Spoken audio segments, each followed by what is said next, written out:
Oh, Sunday. Oh, Monday. Oh, Tuesday.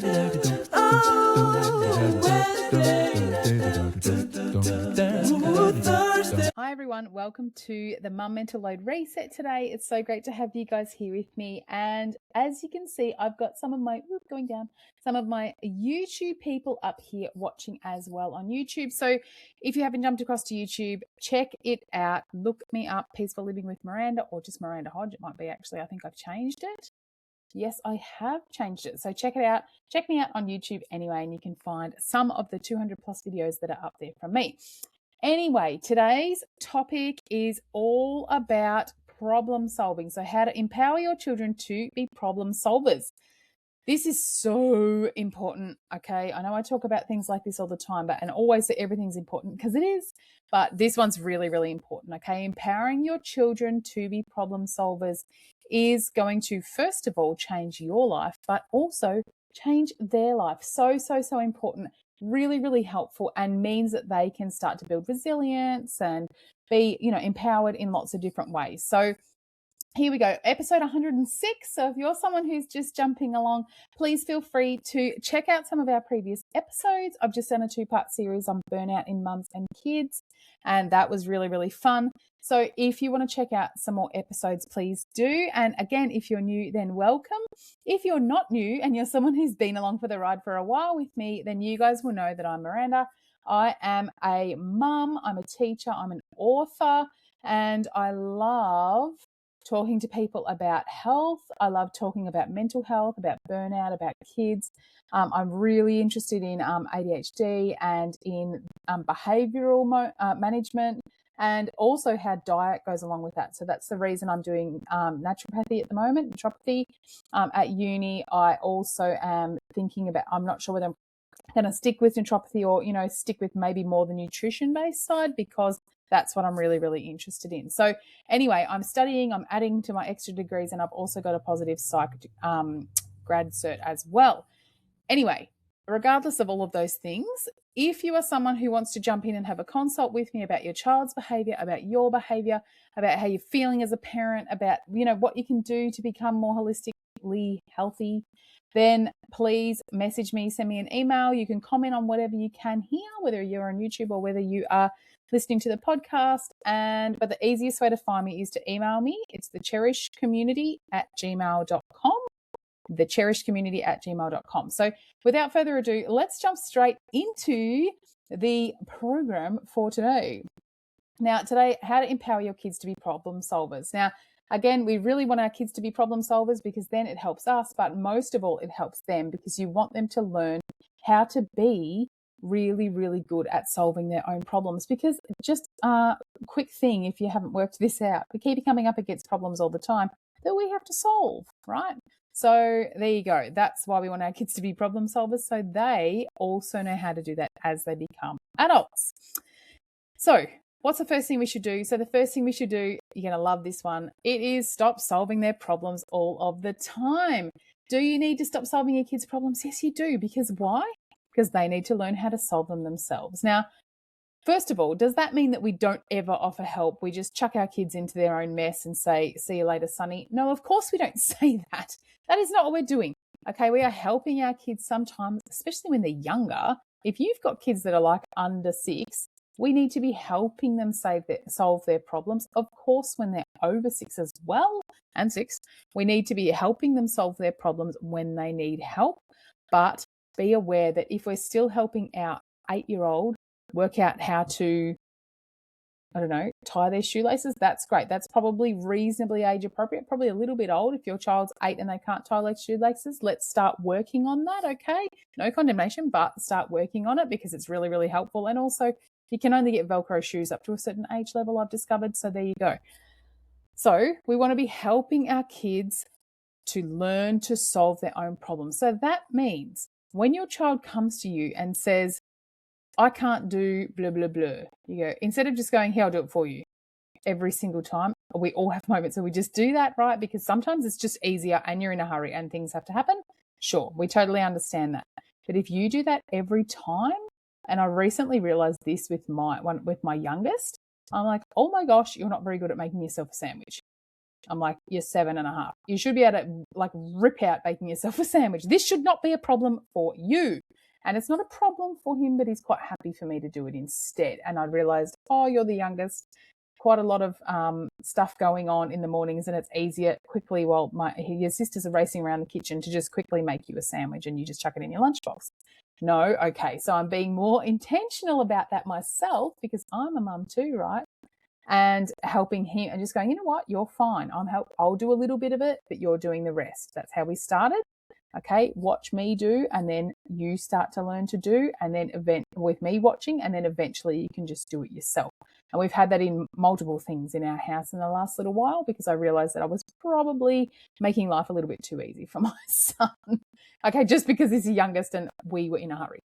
So stop solving their problems all of the time. You can be there as a sounding board, there as a teacher, of course, as a helper, as a listener, create that safe space for them, but they do have to actually step out on their own as well. Number two, ask them what they could do and work through the process with them. So instead of just, okay, well, now we can try this and now we can try this, even though you've stepped back and gone, I'm going to get the kid to do it, instead of just giving them 100 directions, maybe actually ask them what they could do. If your child's watched you make a sandwich, if they know that a sandwich is bread, well, this is how we make a sandwich, bread, butter, Vegemite, butter, bread, right? Just like that, stack it up, okay, or butter both things first and then put it on top, whatever. Don't put too much Vegemite on, okay? If you're from America, hello, yes, we love Vegemite here in Australia. You are not supposed to eat it off the spoon. It is not Nutella. You put a tiny scraping on, and it is really, really good for your system, by the way. Anyway, so we're asking our kids what they could do. How could we solve this problem? And then work through the process with them. That's very, very important, okay? Because it means it helps them work out the steps themselves. That's literally the first step to teaching them how to do it. What do I have to do next? What do we need to do next? What could we try? What might work? If it doesn't work, that's okay. That's growth mindset right there. Okay, look back for the growth mindset ones that I've done. Okay, I might do another one in the next couple of weeks. Yes, so start working through the process with them. All right, that's number one and number two. Now, just a quick reminder, if you're someone who really is going, I don't know how to do that. What's my kid supposed to know? How do I teach that? Why is my kid flipping out when I'm doing this with them? What's going on? And you really want some support in that sort of process. I've been a parenting coach for years, and that is what I've been, and a teacher. And as I'm sure you know, teachers have to manage behavior all of the time. And my little backstory is I got to the point when my child was 2, my eldest child was 2, and we were doing the dinosaur screaming at each other. And I suddenly went, why am I not managing this really well? And I had a huge rethink about my own parenting and about, learned behaviors from when I was a kid and triggers and all that stuff, but also decided to start using my teaching strategies. I'm a good teacher and I knew that. So I'm like, all right, so without sounding full of myself, I wanted to bring those strategies actually into my parenting and go, okay, obviously this is not someone I'm teaching, but it sort of is. So let's start using some of those emotional management strategies. And that's been so helpful. And I've taught that and shared that with so many parents as clients. So if this is something that you're going, how? Then please email me, jump on a session with me, thecherishedcommunity@gmail.com. I have some spaces open at the moment. I do Zoom sessions or Riverside, which is what I record my podcasts on as well. Basically, it's just like Zoom and we just go through it. It's a 50-minute session and it's really, really affordable. Well, for most people, it's really affordable. And yeah, so if you want to jump on there or if you want to find out more about it, please send me an email, okay? Because let's not just sit there feeling bad about everything all of the time. Let's actually take some positive steps, and you can just do one session. You can see how much you get out of one session and then never do another one again. Or you can see how much you get out of one session and then go, what? I'm going to do another one in 6 weeks' time and reassess and see how that goes. Okay, that is totally up to you, but don't be alone in this stuff because it is hard. It's hard trying to do it by yourself. Okay, so there you go. Don't forget to email me if you would like to. Number three. So helping your kids be better problem solvers. This one is hard. Okay, so number 3 is allow them to feel that disappointment when something doesn't work out. Now, this is tricky, and it's tricky as parents because if you're anything like me, you're very empathetic, and it's really hard to see your kids going through those hard things and learning with those hard knocks. But at the same time, we people have to learn that way sometimes, right? So allow them to feel the disappointment when something doesn't work out. And for us in our family, sometimes that disappointment looks like stomping. Sometimes it looks like people being really upset and throwing themselves on a beanbag. There's a lot of sensory stuff going on in my house if you haven't worked that out. Some of those different things, crying, obviously, that's a disappointment. I mean, disappointment is basically sadness, and sometimes it's frustration and sadness mixed together, as I'm sure you know. So allowing our kids to feel that disappointment, and I just wrote something for the Geelong Advertiser, the local paper, about this topic. I've just realised that all goes together. When something doesn't work out, I can see that you feel disappointed, okay? It's okay. You don't have to tell them it's okay then, but lets us know it's okay for them to feel disappointed. That's totally fine. It's not a bad thing to have a feeling. But what is very unhelpful is if you start being really destructive while you've got that feeling, if I don't know how to help you with that feeling, if you then start throwing things at your sister's head while you're feeling disappointed, if you just wreck everything in sight because of it, that is then not helpful. Okay, so we need to work out, okay, I can see that you're disappointed. I'm sorry about that. Do you want a hug? Okay, you're not apologizing for the stuff that's happened unless you caused it, in which case, yes, maybe that's an idea.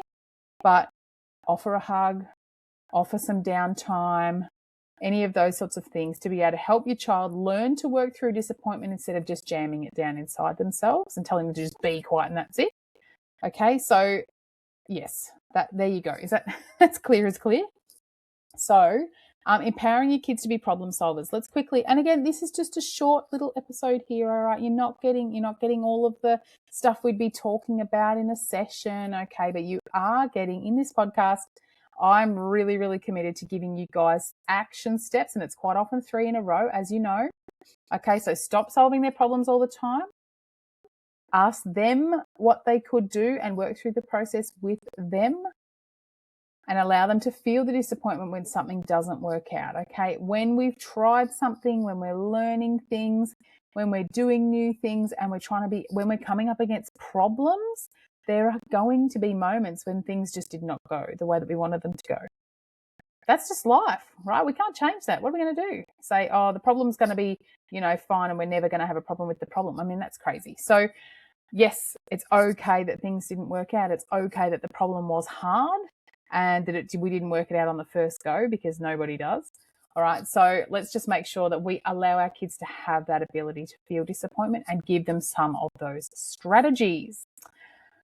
There you go. That is episode 106 on the Mum Mental Load Reset. Why did I give this podcast such a long name? Seriously. But there you go, the Mum Mental Load Reset. This is resetting your mental load by helping you with your kids, your own space, your burnout, anything to do with, helping your family, anything to do with taking the load off you a little bit by giving you that information and that help to be able to understand your kids and yourself and your family better. Okay, please rate, review this podcast. I would love you to share this with a friend. I would really, really love you to. I'm so excited to be over 100 episodes now. We are really motoring for this podcast this year. I'm really, really excited about it. Also, I'm just going to pop the link to my Etsy shop in the comments. So if you want to support me, if you want to get some more interesting, super useful things, I've got little bits and pieces in my Etsy shop. It's really fun. I've been playing with clip art and things like that as well. But I do have masterclasses in there if you would like to check them out. Okay, please note they were made a little while ago. So, but I'm intending to update them as we move through this year when I get a chance. Okay, so anyway, please rate, review this podcast, share this with a mum friend who wants to help her kids be problem solvers just like you do, and share the love. Have a beautiful, amazing day. Bye.